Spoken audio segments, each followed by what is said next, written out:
El año 2020 estuvo marcado por un hecho que todos vamos a recordar y es el inicio de la pandemia del COVID-19 o coronavirus que llegó a la República Dominicana.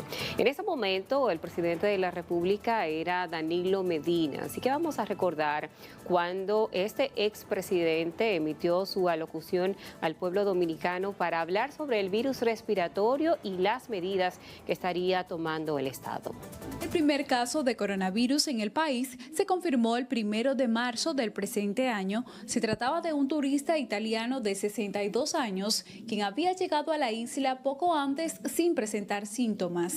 Y que posteriormente empezó a desarrollar los síntomas respiratorios característicos de la afección.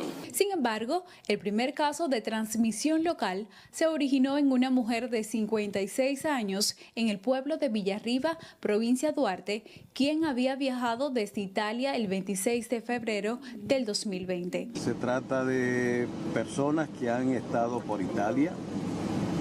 Una ciudadana dominicana que vive en Italia, vino de vacaciones, una joven de 29 años que también estuvo en Milán, en Italia, ese es el otro caso, y otro, un niño de 12 años de una familia que estuvo también de visita por allá y ha llegado y ha dado positivo. En cuanto a la primera muerte relacionada al COVID-19, fue anunciada por el Ministerio de Salud Pública el 16 de marzo, correspondiente a una dominicana de 47 años que había viajado recientemente de España. También falleció el 24 de marzo la reconocida diseñadora dominicana Jenny Polanco, quien había resultado positiva al COVID-19 el 15 de marzo. 3 días después, el coronel Khalil H. igualmente murió por coronavirus en el Hospital Militar Ramón de Lara. Mientras que las primeras medidas fueron presentadas el 17 de marzo del presente año por el presidente Danilo Medina, quien declaró el país en estado de emergencia y anunció una serie de disposiciones, esto para intentar detener el contagio del virus. Entre ellas estuvo un cierre de las fronteras terrestres, aéreas y marítimas durante los próximos 15 días a partir del 19 de marzo.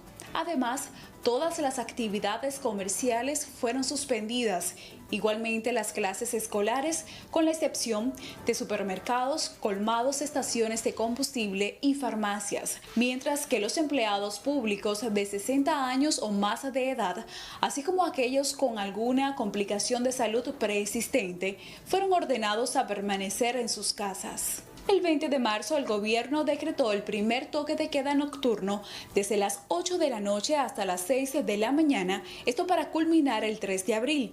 Solo médicos y empleados del área de salud, periodistas y custodios podían circular en ese horario. Por su lado, varias provincias decidieron limitar el acceso a sus territorios, esto para evitar el contagio del COVID-19, tales como San José de Ocoa y El Ceibo, demarcaciones que permanecían sin casos hasta el 27 de marzo. Y como una manera de garantizar el empleo, el gobierno lanza el 25 de marzo el programa FASE, donde asumía el pago parcial de la nómina a empleados de sectores productivos y MIPYMES. El 3 de abril se empiezan a administrar tratamientos con hidroxicloroquina de manera gratuita, esto para todos los pacientes diagnosticados con coronavirus, sin importar que estuvieran ingresados en centros públicos, privados o si cumplían con aislamiento domiciliario. El 17 de mayo se empezó con la reapertura en la economía. El entonces presidente de la República, Danilo Medina, anunció como parte de las medidas de desescaladas que las micro, pequeñas, medianas y grandes empresas trabajarían con un porcentaje mínimo de empleados según su capacidad. De igual manera, a partir del 20 de mayo, comenzaron a operar únicamente el transporte público estatal, metro, teleférico y la OMSA, con horario limitado y el 30% de su capacidad.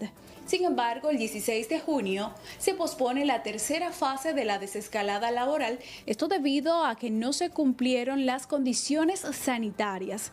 Mientras que el 1 de julio, el expresidente Danilo Medina, con el decreto 237-20, levantó por primera vez el estado de excepción declarado el 19 de marzo, siendo el 5 de julio la celebración de las elecciones presidenciales y legislativas, además donde fue electo presidente Luis Abinader, Ya para el 15 de julio, Danilo Medina envía al Congreso una nueva solicitud de estado de emergencia por 45 días que permitiría restablecer el toque de queda y otras disposiciones. Mientras que el 16 de agosto, República Dominicana fue testigo de la primera investidura presidencial de la región latinoamericana en medio de la pandemia del COVID-19. Contrario a las acostumbradas ceremonias para juramentar a un jefe de Estado, esta vez a Santo Domingo solo llegaron las delegaciones de 8 países. Además de la reducción en el número de asistentes al Congreso Nacional, donde Luis Abinader Corona juró el cargo y pronunció un discurso, la pandemia obligó a eliminar actos como el tradicional desfile militar y la cena de gala. Por primera vez en 42 años y tras la dictadura de Rafael Leónidas Trujillo, el mandatario saliente no acudió a la investidura. Hablamos de Danilo Medina, quien anunció que solo participaría en la entrega de la banda presidencial en un acto privado y que después se retiraría sin escuchar el discurso de su sucesor y rival político, donde citó a la pandemia como el motivo de su decisión.